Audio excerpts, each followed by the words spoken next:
मुंबई शहर में रहने वाली शान्या और निहारिका दोनों सगी बहनें थीं। दोनों एक ही कंपनी में नौकरी करती थीं। उनके माता पिता का देहांत कई साल पहले हो चुका था। तब से उन्हें उनके बड़े भाई ने ही पाला पोसा था। सान्या और निहारिका दोनों ही गोरी थीं और दिखने में बहुत ही सुंदर थीं, इसलिए उन्हें अपने गोरेपन का बड़ा घमंड था। एक रोज ऑफिस से लौटते वक्त, चल ना निहारिका, उस कैफे में चलते हैं, मेरा बड़ा मन हो रहा है कोल्ड कॉफी पीने का। देखना गर्मी भी कितनी है। हाँ गर्मी तो है, तो चल फिर चलते हैं। दोनों उस कैफे में पहुंच जाती हैं जहां वो कोल्ड कॉफी का ऑर्डर देती है। कुछ देर बाद वहां एक काला सा वेटर कॉफी लेकर आता है। मैडम ये रहा आपका ऑर्डर। छी, ये कैसा काला कलूटा लड़का इन कैफे वालों ने रखा हुआ है। मेरा तो सारा मूड ही ऑफ हो गया। सच में यार, ऐसे लड़के किसी कॉफी शॉप में नहीं बल्कि म्युनिसिपल डिपार्टमेंट में कचरा उठाने के लिए होने चाहिए या नाली साफ करने के लिए। क्या काले लोग इंसान नहीं होते? ऊपर वाले ने आपको गोरा बनाया है, इसका मतलब ये नहीं कि आपको अपने रूप पर घमंड होना चाहिए। ये सुनकर दोनों बहनों को गुस्सा आ जाता है और वो कोल्ड कॉफी का गिलास उस लड़के के मुंह पर दे मारती हैं। तू 2 टके का वेटर हमसे बहस करेगा? काला कौवा कहीं का, औकात देखिए तूने अपनी। हमें नहीं पीनी ऐसी जगह कॉफी जहां काले लोग काम करते हो। चल निहारिका। इसी तरह दोनों गोरी बहनों को काले लोगों से बेहद ही नफरत थी। मिहिर उनको अपनी ये आदत सुधारने के लिए अक्सर कहता था, लेकिन वो दोनों उसकी नहीं सुनते थे। एक रोज उनका भाई मिहिर उन दोनों से, निहारिका, शान्या, अब तुम दोनों जवान हो गई हो, अपने पैरों पर खड़ी हो गई हो, तो अब मैं चाहता हूँ कि तुम दोनों के हाथ पीले कर दो और अपना फर्ज पूरा कर लो। भैया बड़ी जल्दी है आपको हमें यहाँ से भगाने की, लेकिन हम भी आपका पीछा नहीं छोड़ेंगे। हाँ भैया, हमारे जाने के बाद आप यहाँ बिल्कुल अकेले हो जाओगे, इसलिए हम चाहते हैं कि पहले आप शादी करके हमारे लिए भाभी ले आओ, उसके बाद ही हम शादी करके यहाँ से जाएंगे। इसलिए आप अब जल्दी से गुड लुकिंग गोरी सुंदर सी भाभी ले आइए। उनकी ये बात सुनकर मिहिर मुस्कुरा देता है। फिर कुछ दिन बाद उनके दरवाजे की घंटी बजती है।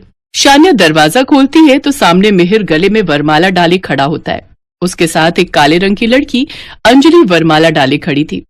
भैया, आप ये किस काली लड़की को घर ले आए हैं? तमीज से बात करो शान्या, ये तुम्हारी भाभी और मेरी पत्नी है। तभी वहां निहारिका आ जाती है। भैया ये क्या मजाक है? ये काली लड़की हमारी भाभी नहीं हो सकती। ये तुम दोनों ने क्या काली काली लगा रखा है?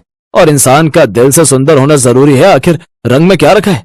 भैया अपना नहीं, कम से कम हमारी इज्जत का तो ख्याल किया होता। हम इतनी सुंदर और कहाँ ये काली कोयल। हमने एक बार कह दिया तो कह दिया, हमें ये काली भाभी नहीं चाहिए, मतलब नहीं चाहिए।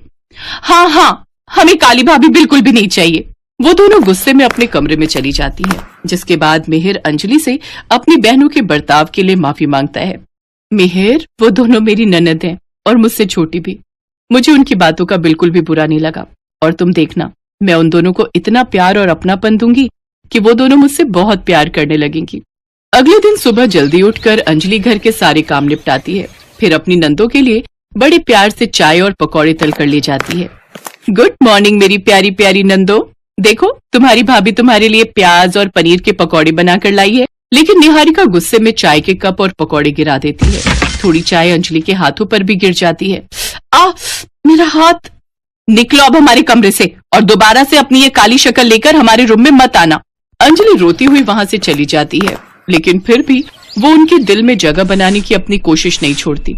वो अपनी नंदों का कमरा साफ करती, उनके कपड़े धोती और उनकी जरूरत की हर चीज उनके लिए लाती। एक रोज, निहारिका कहाँ है तू यार, जरा मेरा सर तो दबा दे, बहुत दर्द हो रहा है। निहारिका उस वक्त बाथरूम में होती है और शान्या सोफे पर आंख बंद किए अपने दोनों हाथों से सर को पकड़े हुए बैठी थी। तभी वहां अंजलि आ जाती है और वो शान्या का सर दबाने लगती है। आहा निहारिका, क्या जादू है यार तेरे हाथों में, वाह मजा आ गया, क्या मसाज करती है तू, आहा हा, वाह वाह वाह वाह। तभी निहारिका बाथरूम से बाहर आती है और शान्या पानी पीने के लिए अपनी आंखें खोलती है तो सामने निहारिका को खड़ा पाती है। हैं, तो यहाँ है तो मेरी मसाज। शान्या पीछे पलट कर देखती है, फिर अंजलि को देखते ही वो गुस्से में आ जाती है। ई छी छी, इतनी देर से तुम अपने काले हाथों से मेरा सर दबा रही थी। हे भगवान, अब मुझे नहाना पड़ेगा, वो भी गंगा जल डालकर। कहीं इस कल्लो के छूने से मैं भी कल्लो ना बन जाऊं। यू इडियट, खबरदार जो आज के बाद मुझे हाथ भी लगाए तो।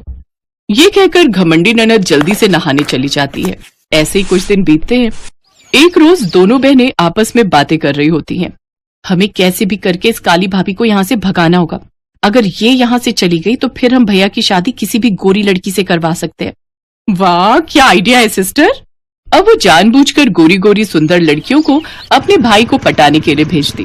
कभी लिफ्ट के बहाने तो कभी मदद के बहाने वो मिहिर से टकरा जाती, लेकिन फिर भी मिहिर उनकी तरफ बिल्कुल भी भाव नहीं देता। हाय हैंडसम, मेरी स्कूटी खराब हो गई है, क्या तुम मुझे आगे तक लिफ्ट दे दोगे? हाँ जरूर, आप तो मेरी बहन जैसी हैं। धत तेरी की, जा नहीं चाहिए तेरी लिफ्ट। इसी तरह वो बार बार नई लड़कियां भेजती, लेकिन उनकी ये स्कीम काम नहीं करती। ओफो, सारी तरकीब फेल हो गई। अब हमारे पास एक ही रास्ता है। वो क्या? जब तक वो कल्लो इस धरती पर रहेगी, भाई उसके अलावा किसी और की तरफ देखेगा भी नहीं, इसलिए उसे सदा सदा के लिए रास्ते से हटाना ही बेहतर होगा। अगले दिन निहारिका और शान्या अंजलि को बहाने से छत पर बुलाती हैं और उसे वहां से धक्का देने ही वाली होती हैं कि तभी वहां मिहिर आ जाता है और अंजलि को बचा लेता है। शर्म नहीं आती तुम्हें? भला उसके काले रंग की वजह से तुम आज उसकी जान लेने पर उतर आई। अगर तुम्हें मेरी काली पत्नी से इतनी ही प्रॉब्लम है ना, तो ठीक है, मैं आज ही इसके साथ ये घर छोड़कर जा रहा हूँ। मैं तुम दोनों की माँ बनकर तुम्हें प्यार देना चाहती थी, लेकिन आज तो तुम दोनों मेरी जान लेने पर ही उतारू हो गई। अगर तुम मुझे मार सकती हो तो कल को अगर मेरा बच्चा काला पैदा हुआ तो तुम तो उसे भी नहीं छोड़ोगी। अब हम यहाँ नहीं रहेंगे मिहिर। फिर दोनों बहनों को अपनी गलती का एहसास हो जाता है और वो अंजलि और मिहिर से माफी मांगती हैं। वो दोनों भी उसे माफ कर देते हैं। उस दिन के बाद से शान्या और निहारिका काले गोरे में भेद करना छोड़ देती हैं।